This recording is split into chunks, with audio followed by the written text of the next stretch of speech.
So after seeing the way the Bulls played in the second half the other night against the Timberwolves after Coby and Giddey went down, and knowing the Bulls would be without these guys tonight, and for some time actually, as the Bulls announced earlier today that Coby would be reevaluated in a week and Josh in 2 weeks, but knowing the Bulls would be without their starting backcourt and their top scorers, I fully expected the Bulls to lose this game. And yes, even despite the fact that it's the Pelicans who were 8-26 going into tonight, for one, because the Bulls already lost to the Pels twice this season when they were actually healthier than they are now, but also generally, it's always a bit demoralizing for a team when they first get settled into a lineup without their two best players and trying out new rotations. But man, give the Bulls credit. They actually played really well considering the circumstances. And yeah, I know they didn't play a good team, but the Pelicans have been playing better as of late and have been healthier, particularly with Zion Williamson getting back into all-star form.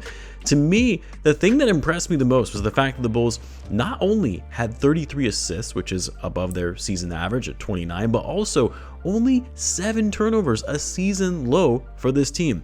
They're without their two primary ball handlers, and they put a season low in turnovers. Not really sure what that says about Giddey and Coby White, who as of late have both really struggled taking care of the ball. Like, yes, you would expect turnovers to be kind of high when the Bulls play with the kind of pace that they do, but the Bulls actually maintain their usual pace of play. They kept up the ball movement that we've been seeing, and yet they were able to take care of the ball the best we've seen all season. Now, of course, to be fair, the Pelicans have one of the worst transition defenses in the NBA, which makes it easier to avoid turnovers when the opposing team isn't playing defense. But regardless, it's not what I would have expected going into this game for the Bulls to have that kind of assist to turnover ratio without Giddey on the court. And major credit goes to Tre Jones. Tre Jones was phenomenal in this game. Can't say enough about how much this guy embraces the next man up mentality and really takes opportunities like this head on. And he has the IQ to really step in and be that point guard the Bulls need him to be to facilitate the offense without Josh Giddey. 12 assists for Jones in this game, a perfect 7 for 7 from the floor. 20 points, just 1 turnover, a plus 16 when he was on the court. His best game in a Bulls uniform. I mean, I know he's had a lot of great games, don't get me wrong, but this was his best game when you look at the totality of it and the impact he had on winning. Smallest guy on the court, but makes big effort plays that motivates the rest of the team to play hard. You know who also had the best game of his career in a Bulls uniform anyway? Isaac Okoro. Played the most minutes in this one, 36 minutes. Billy really relied on him heavily. A season high 24 points on 8 for 10 shooting. He only missed 2 shots. They both came from deep. Even then, went 2 for 4 from behind the arc. Everything on the inside, he finished with some nice cuts to the basket, even showed off some on-ball creation to finish at the rim, which is rare to see from Isaac Okoro. And then, of course, on the defensive side of the ball, doing what he does best with his high effort, high IQ perimeter defense to deflect the ball, force turnovers, 2 blocks and a steal in this game for Isaac Okoro, and a team high. You ready for this one? Plus 31 when he was on the court. It's not like this was some insane blowout, although the Bulls did finish off the game in convincing fashion, but up until about the final 4 minutes or so this game, it was actually within distance, reaching distance for the Pelicans to try and somehow snag a win. And yet Okoro had a box plus minus of plus 31. Just incredible. He was fantastic in this game. Another guy who embraced the next man up mentality. How about Jalen Smith as well? Don't sleep. 14 points, 14 rebounds, was actually great with his interior defense in deterring shots at the rim. Most of his misses came from outside. I would love to see him use his size and athleticism to finish at the basket, which he's done well at in terms of his efficiency in the paint throughout this season. Also Smith, a plus 21 in this game, getting the start. Interesting starting lineup, by the way, with Billy going with a double big lineup to start the game with Vucevic and Smith, sliding Modest to the 3, which I still maintain he's better positioned at anyway, and then Isaac Okoro and Jones rounding out the backcourt.